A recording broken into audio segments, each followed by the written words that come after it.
tous et à tous, bienvenue dans cette toute nouvelle vidéo. Aujourd'hui on est parti pour une petite vidéo où je vais récapituler toutes les nouveautés de CloudRig qui sont apparues avec la version 5.0 de Blender. Vous l'aurez peut-être remarqué vous-même si vous avez fait la mise à jour de Blender ou même que vous avez regardé mes dernières vidéos, quelques petits changements avec CloudRig, donc on va voir tout ce qui change. Alors je m'y prends un peu tard parce que la version 5.0 de Blender est déjà sortie il y a quelques mois maintenant et je comptais pas faire de vidéo sur les nouveautés de CloudRig, mais comme j'ai vu qu'il y avait beaucoup de gens qui me posaient des questions par rapport à ça, du coup je me suis dit que ce serait bien de faire une vidéo qui récapitule tous les changements. Et si vous voulez aller voir par vous-même, vous pouvez aller sur le site de Blender, dans les extensions, aller chercher CloudRig pour regarder ce qui a changé. Vous pouvez aller ici dans version history, et là vous avez tous les changements de chaque mise à jour depuis sa création. Et nous, ce qui va nous intéresser, c'est à partir de la 2.2, avec l'arrivée de Blender 5.0. Comme vous voulez voir, ça date déjà de fin novembre, donc il y a déjà quelques mois. Après, il y a eu plein d'autres ajustements qui ont été faits depuis, donc ça va être intéressant de tout reprendre. Et je vous montrerai pour chaque nouvelle feature ce que ça donne directement à l'utilisation. Donc première nouvelle feature de CloudRig, c'est que maintenant on peut créer nos propres composants pour CloudRig. Donc ici, quand on venait assigner nos component type, on avait tout ceux de base. Et maintenant, si vous savez faire un petit peu de Python, vous pouvez venir ici créer vos propres composantes et les ajouter à votre CloudRig. Comme ça, poussez encore plus loin l'adaptabilité de vos rigs. Deuxième changement, ça on l'avait vu dans les vidéos, c'est quand on vient ajouter un composant à une chaîne de bone, on a maintenant cet onglet Appearance dans lequel on va pouvoir changer directement avant la génération de notre rig les shapes et size des contrôleurs qui seront générés. Donc ici on voit directement tous les types de contrôleurs qui vont être générés et on peut venir choisir les widgets qui nous conviennent le mieux, et ça c'est vraiment cool de pouvoir le faire avant la génération, parce que souci quand on le faisait après la génération, on se rendait compte qu'il y avait un problème et du coup qu'on devait faire une régénération de notre rig, bah du coup on perdait tous les changements qu'on avait fait à ce niveau là et ça pouvait être un petit peu chiant. Donc maintenant ça c'est réglé avec cette option. Nouvelle option qui est en plus pour faciliter la visualisation des contrôleurs qui vont être créés, c'est que maintenant on a un petit overlay ici qui va nous permettre de prévisualiser les contrôleurs qui vont être générés et donc ainsi de mieux prévoir les widgets dont on aura besoin. Donc vous voyez ici, si j'utilise la fonctionnalité du changement de shape, bah, ça se met à jour en temps réel sur l'overlay et l'overlay est activable ici. Donc dans les overlays, on a le CloudRig Preview. Ici on peut choisir si on l'active ou pas et quand est-ce qu'il s'active. Ici je peux mettre qu'il soit visible tout le temps.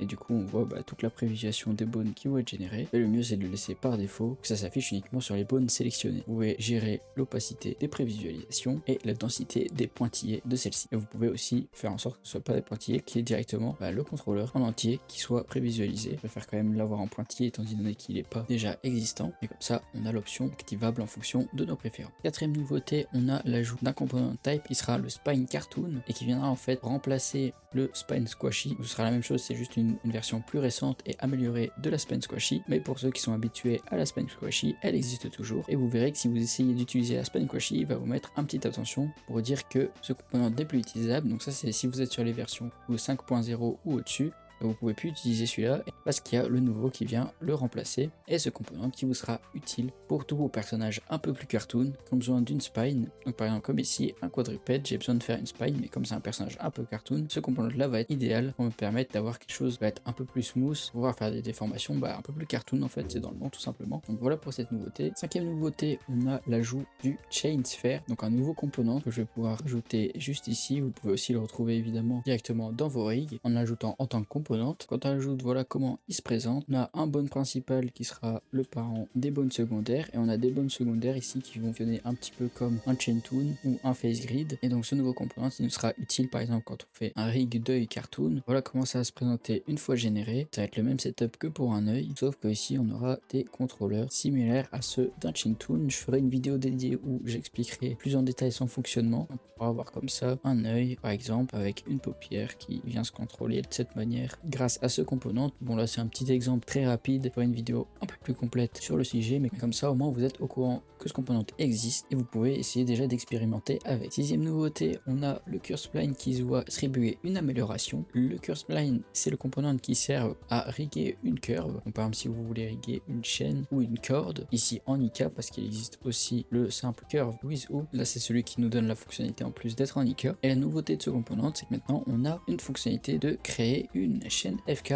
en plus. Donc je vous montre la différence. Donc la ligne rouge c'est une curve comme vous pouvez le voir juste ici, et donc avant on avait simplement la possibilité d'avoir notre curve de base où on contrôle chacun des points, et maintenant on a la possibilité d'ajouter une chaîne FK en plus qui nous ajoute des contrôleurs qui nous permettent de comme ça gérer notre curve comme une simple chaîne FK, qui est beaucoup plus facile que de simplement utiliser les hooks qui sont donnés de base. Donc c'est très situationnel, mais ça peut être vraiment utile. J'ai par exemple une situation dans laquelle ça m'aurait été vraiment utile, c'est pour mon covoitrage. dommage parce que mon personnage il a une arme qui est raccordée avec une chaîne et qui manipule via une chaîne, et donc pour animer, ce que je devais faire c'est bouger chacun des houts comme ça un à un pour essayer d'avoir à chaque fois une bonne forme et quelque chose qui fonctionne correctement. Et le fait d'avoir une chaîne FK, ça aurait été beaucoup plus simple à animer, très situationnel, mais si vous en avez besoin ça peut vraiment vous aider. Une nouveauté qui va concerner les contrôleurs. Maintenant, quand on génère notre rig, on a par défaut déjà des nouvelles formes de contrôleurs. Enfin, elles existaient déjà, mais de base, si vous vous souvenez bien, les contrôleurs FK, ils étaient contrôlés par des cercles avec une petite pointe, donc comme vous pouvez le voir ici. Et maintenant, ils sont par défaut des simples carrés avec les coins arrondis. C'est un simple petit changement, mais qui peut faire la différence. Aussi, quand on génère maintenant l'épaisseur des contrôleurs est par défaut sur 2, donc juste ici, on peut toujours l'ajuster en fonction de nos besoins, mais maintenant il est sur 2, alors que de base il était sur 1. Je vais vous montrer la différence. Sur 1 il était assez fin et peu visible, maintenant sur 2 c'est quand même un peu plus propre. Une petite nouveauté concernant la fonctionnalité de squash et stretch qui se retrouve dans la plupart des composants, c'est que maintenant quand on l'active, on a une option de volume variation qui était par défaut sur 1 parce que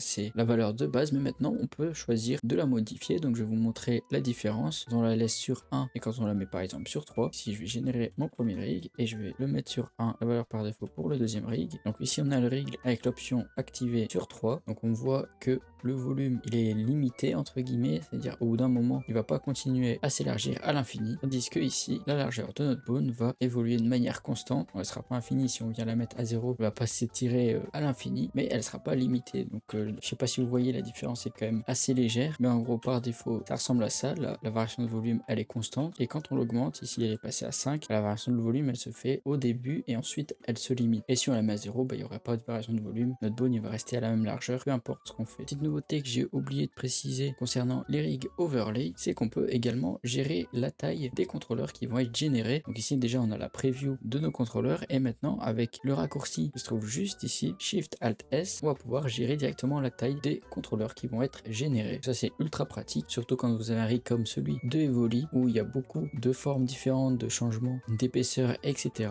Ça vous permet d'adapter directement la taille de vos contrôleurs à l'avance, et ça marche même en isolant les axes. Donc si vous faites Shift Alt S et par exemple Y, du coup ça scale que en Y, ce sera plus parlant avec X, ça scale que en X. Donc ça c'est vraiment super pratique. Et ce que ça change aussi, c'est que du coup la taille des Bendy Bones, on est changé comme ça pour modifier la taille des contrôleurs qui est généré, ça n'a plus d'importance, ce qui veut dire que l'affichage en B-Bones n'est plus obligatoire. Si vous préférez riguer avec le visuel de Bone par défaut, ça fonctionnera à 100% et vous serez plus pénalisé. Concernant également les custom shapes, une fois votre rig généré, vous pouvez le faire avant aussi mais ça a moins d'importance, si vous n'êtes pas satisfait avec une des shapes qui a été générée, maintenant vous avez un nouveau raccourci qui se trouve juste ici, CTRL ALT E, qui vous permet d'accéder ici à ce petit panneau avec différentes options. Tout ce qui va nous intéresser c'est Select Custom Shape, qui va nous donner une petite interface où on peut ainsi directement changer nos widgets en quelques clics sans avoir à aller rechercher ici dans Custom Shape, puis dans notre collection de widgets, etc. Ça c'est hyper pratique aussi. Dixième nouveauté, enfin je pense qu'on est à 10 mais peu importe, j'ai un peu perdu les comptes, c'est le changement de nom du Bone Copy. Maintenant le Bone Copy n'existe plus, il a été complètement simplifié et renommé en Rocopy. Maintenant par défaut les bones où il n'y aura pas de component type assigné, ce sera des Rocopies, et comme vous voyez il n'y a plus aucune option de disponible, qui simplifie grandement la chose parce qu'avant on avait toutes les options du Bone Copy mais du coup qui servaient un peu à rien. Là ça simplifie les choses, on a un Rocopy, c'est juste un bone qui a aucune particularité et qui fonctionne comme un bone de base. 11e nouveauté, maintenant Cloud Rig est traduit dans toutes les langues dont dispose Blender. Alors j'étais pas au courant en fait qu'il n'était pas traduit parce que de base j'utilise la version anglaise, apparemment il les est pas traduits, et maintenant si vous utilisez la version française de Blender, tout sera traduit en français. 12e nouveauté concernant le Chain